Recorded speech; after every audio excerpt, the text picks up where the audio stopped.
Today, we're going to talk about this new 4K UHD Blu-ray release from Scream Factory. The film we're here to discuss is none other than the 1994 science fiction classic, Timecop, starring Jean-Claude Van Damme. And in this video, we're going to talk about the new 4K transfer here. We're going to talk about the packaging. We're going to talk about the cast, and we're going to talk about the plot of this film and my reaction to the plot, or the whole film in general, now and then versus then, the first time I saw it, which was probably around 1994. If you would do me a favor and go ahead and like this video. I'm Dave Watkins, Watkins Films. And recently, I did another review on a different Scream Factory release of the film, What Lies Beneath. And as one commenter on the review pointed out, this does have a bit of a Alfred Hitchcock sort of vibe to it. Is almost a homage to that I didn't really touch on during the review, which I noticed after the fact. I was aware of it, but I didn't talk about that aspect of it. But I would recommend checking out my review of What Lies Beneath. But now back to Timecop. So who wants to talk about the transfer first? You? Okay, so that's what we're going to do, I guess. We're going to talk about the transfer. I thought it was very well done. This is, again, like I said before, it is a 1994 film. The film grain structure here is very nicely resolved. The grain is there, but it wasn't distracting.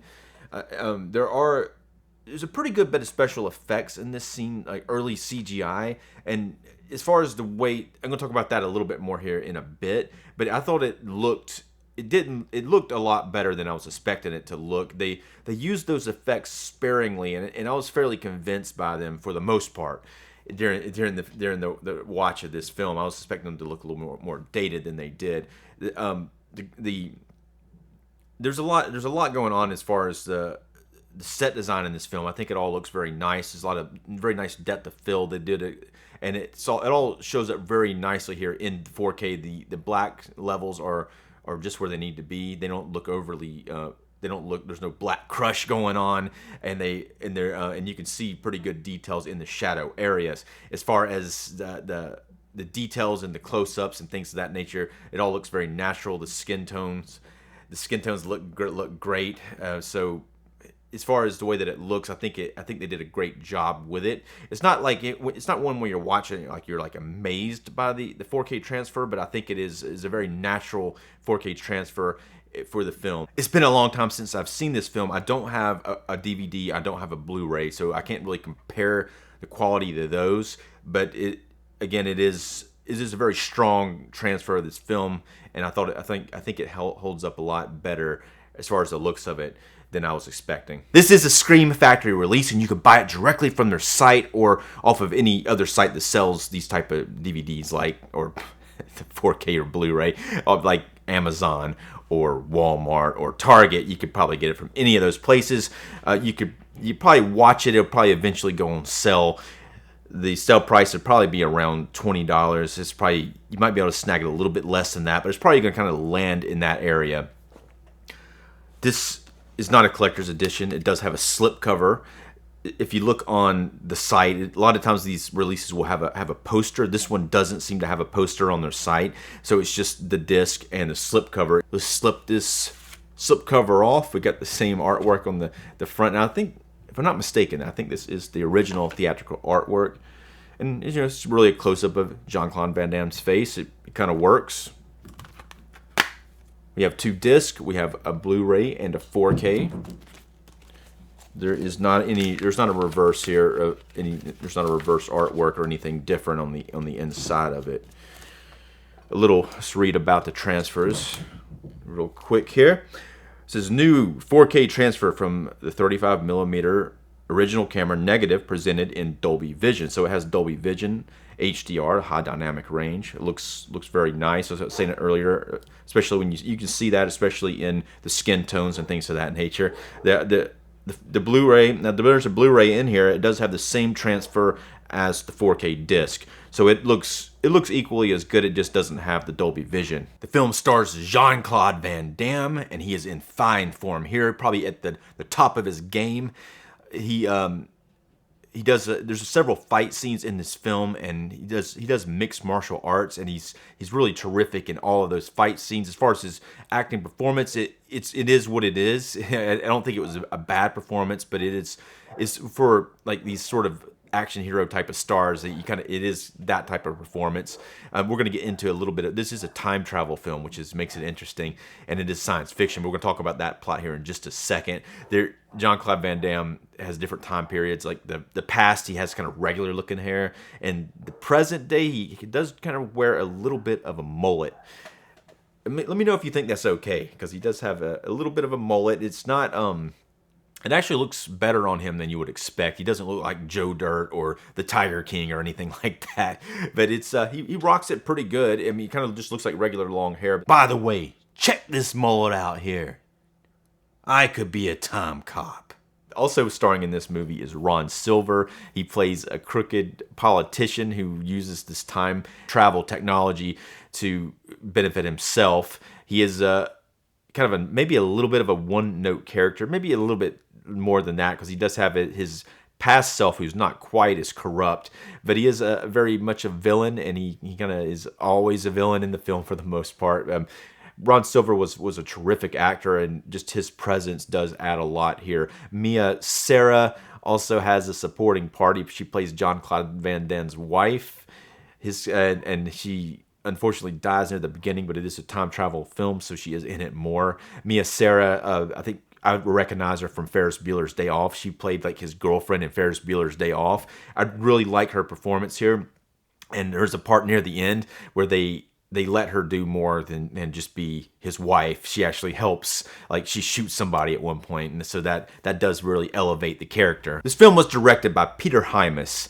Peter Hymas was known for directing science fiction and action sort of films, and he does a very, very good job on these genres.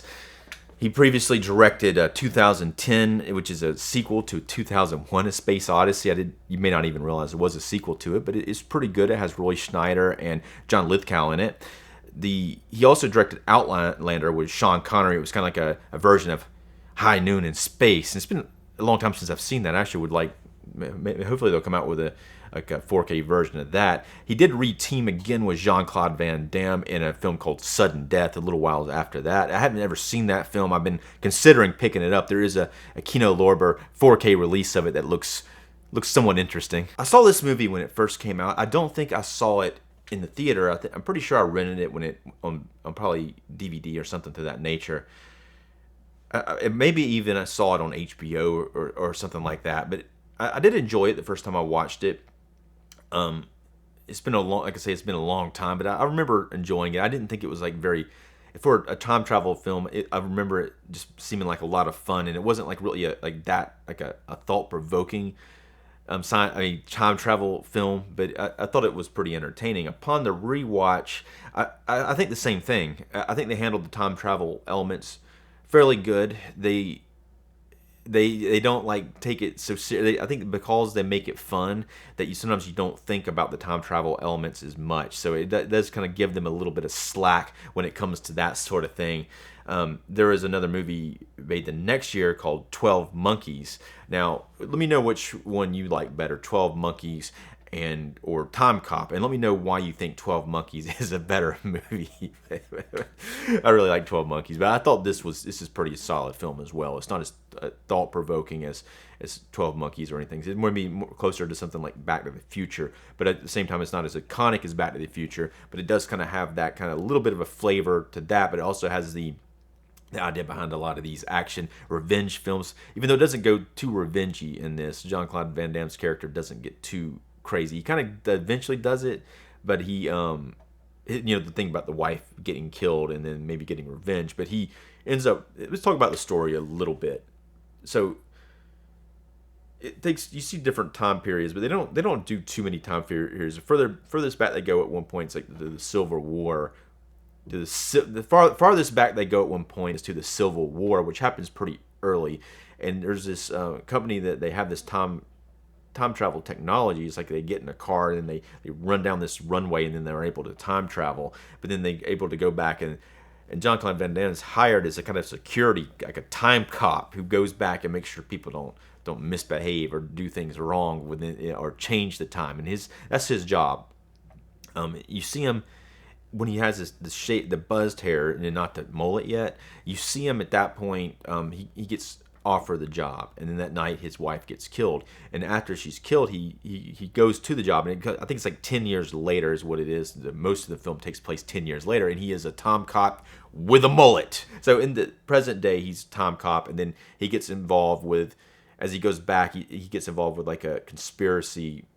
Somebody is using the time machine to, like, he finds out that somebody's using the time machine in a bad way, and then that kind of escalates. But there's a lot of cool fight scenes in this film, and there's the time travel technology. Like when you see it happening, it is all fairly convincing. Occasionally there's a little bit of CGI in there that may look a little suspect. But there's a body melt scene, which is a cool idea when two people.